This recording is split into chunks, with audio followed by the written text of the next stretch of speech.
Au nom du Père, et du Fils, et du Saint-Esprit. Amen. Ce dimanche de Carême, la liturgie nous invite à réfléchir dans l'Évangile à cette scène où le Seigneur expulse le marchand, le vendeur du temple. Il est évident que ce moment est profondément lié à sa passion et à sa mort, mais le Seigneur nous y révèle aussi à la fois sa nature divine, car il se montre Dieu prophétisant sa mort et sa résurrection, et aussi dans la connaissance qu'il avait des hommes, une connaissance profonde, car Jésus connaissait ce qu'il y a dans l'homme, dans le cœur de l'homme. En même temps, Jésus nous révèle sa nature humaine. Il est un homme comme nous, mais un homme sans péché. Et pour cela, à la vue de ce que les hommes impies faisaient dans la maison de son Père, le temple, ils sentent en lui une sainte colère. Car, selon le prophète, l'amour de ta maison fera mon tourment.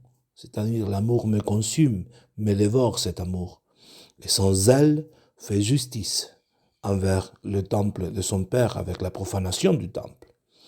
Comme nous, le Seigneur avait ces mouvements propres de la sensibilité que nous appelons les passions. Comme lorsque nous disons par exemple que nous sommes passionnés pour quelque chose. Sauf que chez le Christ, toutes les passions étaient admirablement ordonnées à sa sainte volonté et à son intelligence.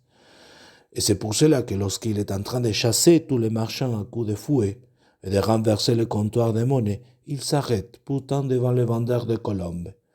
Et avec autorité, il utilise ses paroles pour les faire partir, sans besoin d'utiliser le fouet. Si les passions en Jésus étaient admirables, en nous et par notre travail, dans la vie spirituelle, elles deviennent très bonnes. En effet, les passions font partie de notre nature humaine. Elles sont des fonctions de l'appétit sensible, concupiscible et irascible, c'est-à-dire l'appétit sensible de la concupiscence et de la colère. Mais ce sont des appétits qu'on peut contrôler nous-mêmes, on peut éduquer, comme on dit. Les passions soumises à la raison sont des forces vives qui nous inclinent au bien de notre nature. Mais en raison, malheureusement, du péché originel, les passions de tous les descendants d'Adam se révoltent au point d'obscurcir la raison et d'affaiblir la liberté. En raison de notre péché originel, pour cela le Christ et la très sainte Vierge Marie en étaient libérés. Ils étaient libérés de ces inclinations propres des passions. Cependant, cette rébellion, on n'enlève pas la liberté et la responsabilité de nos actes. Même si les passions nous poussent, cela n'enlève pas la liberté et la responsabilité dans nos actions. Saint Augustin disait, les passions sont mauvaises si l'amour qui pousse est mauvais. Les passions sont bonnes si l'amour qui pousse est bon. Quel avantage tirons-nous des passions bien ordonnées, c'est-à-dire de travailler pour ordonner nos passions, pour qu'elles soient ordonnées de façon correcte, que cet amour qui pousse soit un bon amour, on peut dire, un vrai amour, non un amour mauvais, passionné, dans la façon désordonnée. Lorsque les passions sont bien ordonnées, c'est-à-dire dirigées vers le bien, modérées et soumises à la volonté, elles sont d'un grand bénéfice. Ce sont en effet des forces vivantes et ardentes qui stimulent l'activité de l'intelligence et de la volonté et les aident puissamment. Elles travaillent par exemple sur notre intelligence en stimulant notre amour pour l'étude et le désir de connaître la vérité. Elles poussent notre intelligence.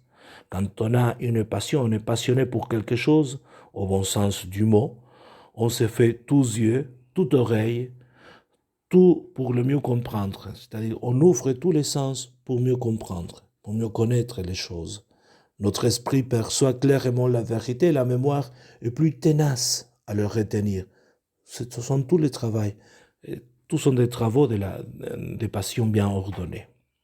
Les passions travaillent aussi sur la volonté afin de saisir et de multiplier les énergies au centuple, cette force qu'on a pour travailler avec la volonté.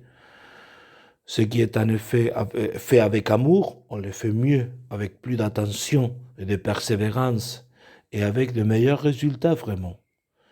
Qu'est-ce qu'une mère n'osera pas faire pour sauver son enfant, parce qu'elle applique toutes les forces, hein, à son amour, à sa volonté, pour bien travailler, pour arriver au but de ce qu'elle cherche. La Sainte Écriture, faisant appel à cette unité substantielle de l'homme, intelligence, volonté et passion sensible, nous commande par exemple d'aimer le Seigneur notre Dieu de tout notre cœur, de toute notre âme, de tout notre esprit et de toute notre force, c'est-à-dire les passions sensibles. Aimer Dieu avec toute notre force. Nos passions se transforment souvent en actes volontaires et notre libre arbitre devient passionné. Et une passion modérée est devenue vertueuse donnera une force particulière à notre capacité d'accomplissement de l'action morale dans les difficultés. C'est-à-dire celui qui dépasse tous les obstacles pour arriver vraiment au but à la fin. Le Christ a également éprouvé des sentiments de tristesse, par exemple, qui sont aussi des passions de frayeur et d'angoisse. Il a vécu en lui l'effet des passions, on peut dire. Dans son agonie, lorsqu'il était au jardin des Oliviers, son âme était accablée de tristesse, nous dit l'Évangile, et l'angoisse le pénétrait au point de le faire crier, la lettre aux Hébreux. Tous les insultes, tous les coups, tous les crachats, toutes les humiliations qui se sont abattus sur lui pendant sa passion l'ont fait souffrir immensément, et cela ne le laissait pas insensible, évidemment. Au contraire, plus sa nature était parfaite, plus sa sensibilité était délicate, plus que la nôtre, délicate et grande, immense. Il était effectivement plongé dans la douleur. Enfin, après avoir pris sur lui toutes nos faiblesses, après s'être montré vraiment homme et semblable à nous en toutes choses, sauf dans le péché, il a voulu souffrir la mort comme les autres fils d'Adam. En baisant la tête, il remit son esprit. Profitons de ce temps pour travailler, ce temps de carême, pour travailler dans notre vie spirituelle, pour que ce qu'il y a d'humain en nous, vraiment, soit élevé par la grâce et pouvoir ainsi ressembler davantage au Christ. À la Vierge Marie, nous demandons cette grâce. Au nom du Père et du Fils et du Saint-Esprit. Amen.